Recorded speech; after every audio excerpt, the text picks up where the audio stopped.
महाराजांनी अचानक खाशी सदर बोलवली, काही खास वजह? मलाही रिवाजाप्रमाणे तसा सांगावा नाही. काहीतरी महत्वाचे कारण असणार, याशिवाय असा तातडीचा सांगावा येत नाही. तुम्हाला माहित असणारच. आम्हाला नाही तर बहुधा मोहिमेबद्दलच असणार. आम्हालाही तसंच वाटतं. मोहिमेबद्दल मसलत करायची असणार महाराजांना. भिवंडीवर जाणार असं म्हणत होते, परंतु प्रत्यक्ष काय ते महाराज आल्यावरच कळेल.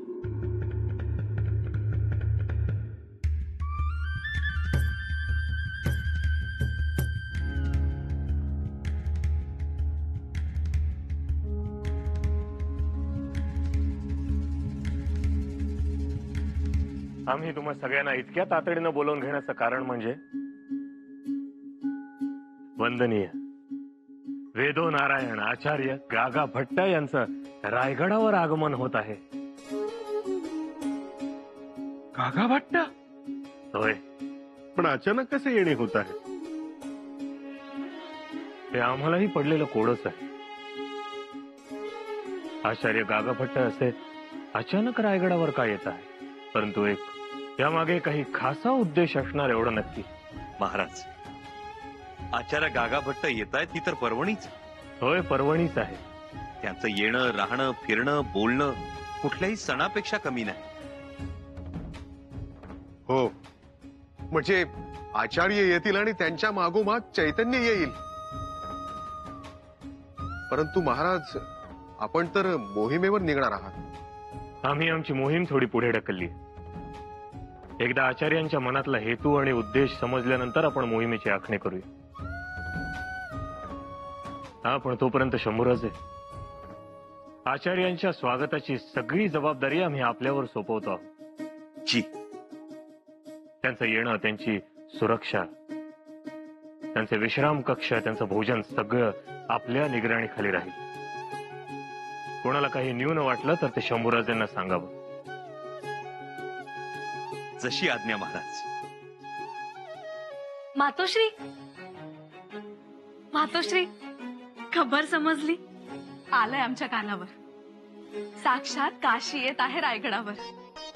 गडावर सर्वत्र उत्साह संचारलाय. गडाने तर कात टाकल्यासारखंच झालंय. आचार्यांच्या येण्याची, त्यांच्या निवासाची सगळी जबाबदारी युवराजांवर सोपवली. तेही बरं झालं. परंतु मातोश्री, आचार्यांचं अचानक येण्याचं कारण मात्र समजलं नाही. आम्हालाही त्याची कल्पना नाही आणि त्यांच्या येण्याचं प्रयोजन काय आहे हेही आम्हाला माहित नाही. परंतु वेदो नारायणाचे दर्शन घडेल यात सारं काही आलं. सुनबाई, एवढी वर्ष झाली राज्याभिषेकाला, पण आजही आम्हाला सगळं लख्ख लक्षात आहे. आम्ही असे सिंहासनाच्या जवळच उभे होतो. ते भव्य सिंहासन, ती सुंदर मेघडंबरी आणि तबकात सोन्याचा खिळा घेऊन उभे असलेले दत्ताजी पंत. गागा भट्टांनी तो सोन्याचा खिळा महाराजांच्या हातात दिला. महाराज चांदीच्या शिडीवर चढले. मेघडंबरीच्या छतामध्ये त्यांनी तो सोन्याचा खिळा सोन्याच्या हातोडीने ठोकला. सुवर्ण मेघ असती आणि गागा भट्टांच्या मुखातून पहिला मंत्र रायगडावर ऐकू आला. ओम स्वस्ति श्री. आम्ही सगळे शहारून गेलो. आता जेव्हा जेव्हा मंदिरात जातो तेव्हा तेव्हा गागा भट्टांच्या आवर्तनाचा नाद ऐकू आल्याचा भास होतो आम्हाला. आणि आता तर ते प्रत्यक्ष येत आहेत. कपिला षष्ठीचाच योग आहे हा. हो ना, एवढे मोठे आचार्य येणार ते काही उगीच नाही. कारण असेल काही ना काही. मस्तक अगदी सुन्न झाले आहे. माझेही ऐकल्यापासून मनात हजार प्रश्न निर्माण झालेत. प्रश्न 1, गागा भट्ट रायगडावर का येत आहेत? प्रश्न 2, गागा भट्ट रायगडावर का येत आहेत? तिसरा, चौथा, पाचवा प्रश्न हाच. पण असे अचानक कसे येत आहेत? अचानक कसे येतील? काहीतरी ठरले असणारच. तसे कसे येतील गागा भट्ट? आणि अचानक येण्यासाठी काशी का एवढी जवळ आहे? परंतु आता महाराजांनी त्यांच्या येण्याचे कारण काही सांगितले नाही. महापूजा किंवा दक्षिण दिग्विजयाला निघण्यापूर्वी एखादा समारंभ वगैरे? मला वाटतं महाराजांना कदाचित उत्तराधिकारी तर घोषित करायचा नसेल ना. अनाजी पंत, तुमचा होरा अगदी बरोबर आहे. मग त्या कारणाने जर गागा भट्टांचे येणे होत असेल मग आपल्याला सावध असायला हवे. आपण सावध राहून काय करणार? महाराजांना जे करायचं ते करणारच. त्या अगोदरच आपण संधी साधू, गागा भट्टांना भेटू. मोरपंत, उत्तराधिकारी जर घोषित होणार असेल तर तो आपल्या मर्जीतलाच असायला हवा. हो, पण आपण हे महाराजांच्या कानावर घालावयास हवे. महाराजांच्या कानावर घालायचेच, पण गागा भट्टांच्या माध्यमातून घालायचे. आपण औषध दिले तर ते कडू लागते, पण वैद्याने दिले तर त्याची मात्रा उपयुक्त ठरते. वाह, पटलं.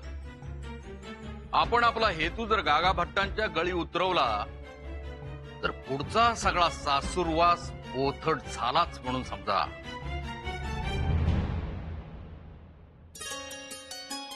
मुजरा राणी साहेब, बाहेर पंत चिटणीस आलेत. त्यांना बसायला सांग, आम्ही आलोच. जी राणी साहेब.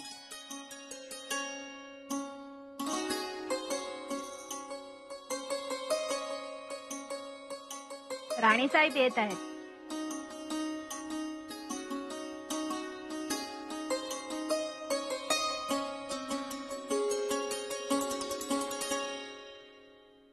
निरोप मिळाला आमचा? जी महाराणी साहेब. काय घेणार आपण, शरबत का ताक?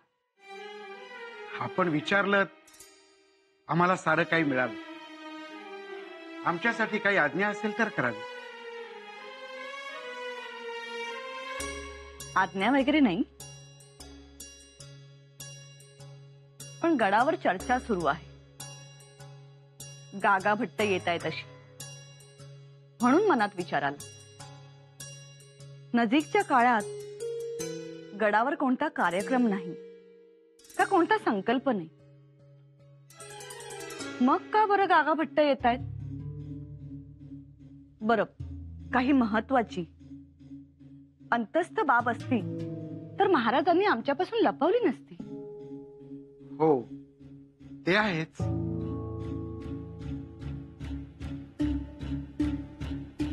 मग ही बाब आमच्यापासून का लपून राहिली? ते आम्हास काय ठाऊक.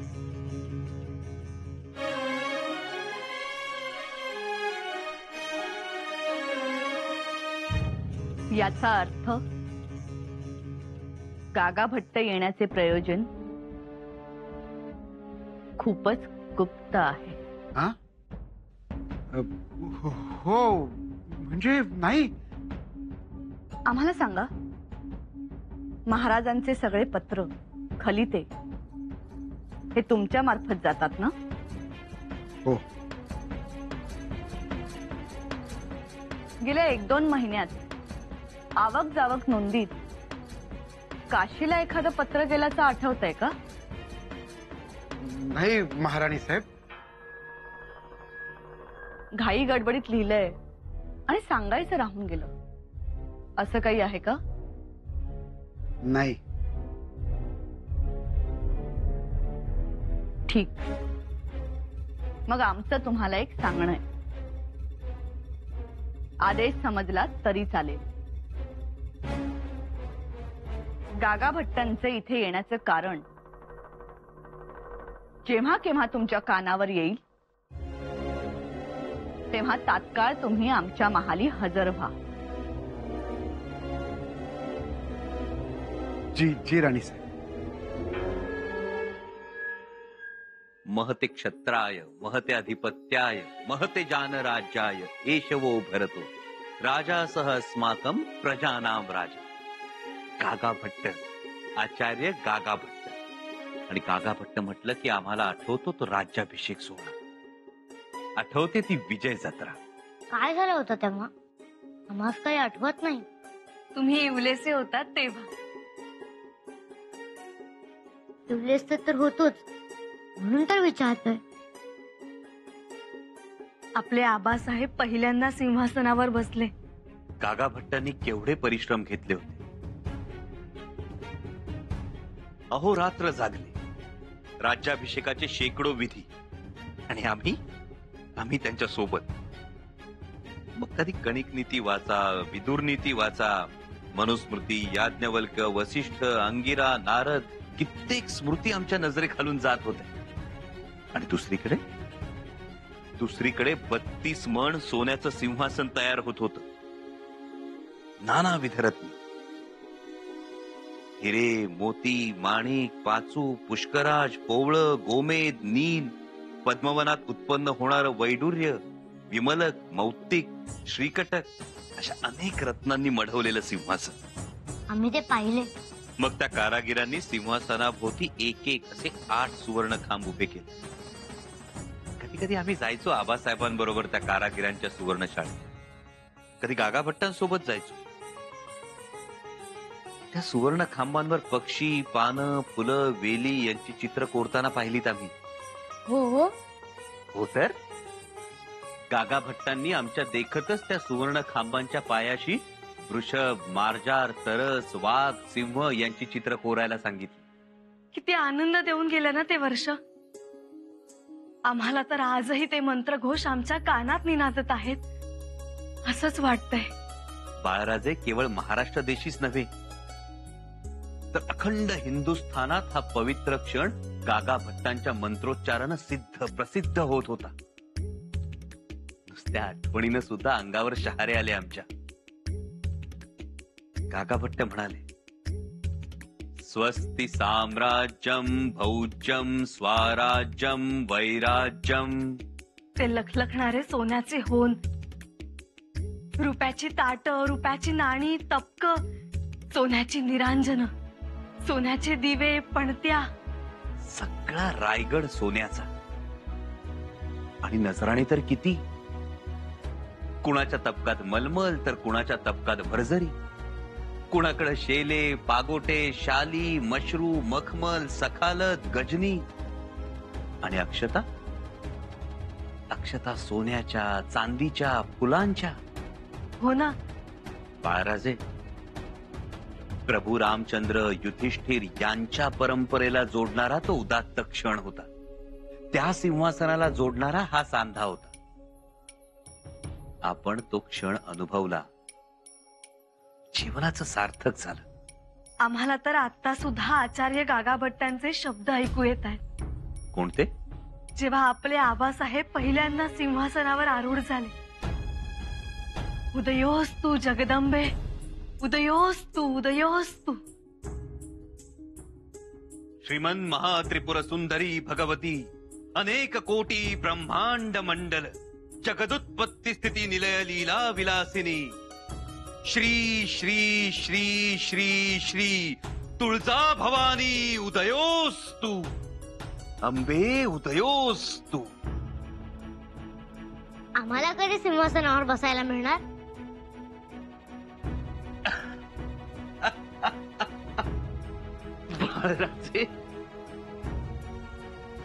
बाळराजे आबासाहेब आधी रयतेच्या हृदय सिंहासनावर विराजमान झाले, मग सोन्याच्या सिंहासनावर. एक गोष्ट कायम लक्षात ठेवा, सोन्याच्या सिंहासनापेक्षा रयतेचं हृदय सिंहासन जास्त महत्वाचं. असं असतं? धाईसा, जर तुम्हाला सिंहासनावर बसायचंच असेल तर त्यासाठी आधी दादासाहेबांच्या मांडीवरून खाली उतरावं लागेल. मग नको आम्हाला ते सिंहासन. आम्हाला आमच्या दादासाहेबांच्या मांडीवरच बसायला आवडेल.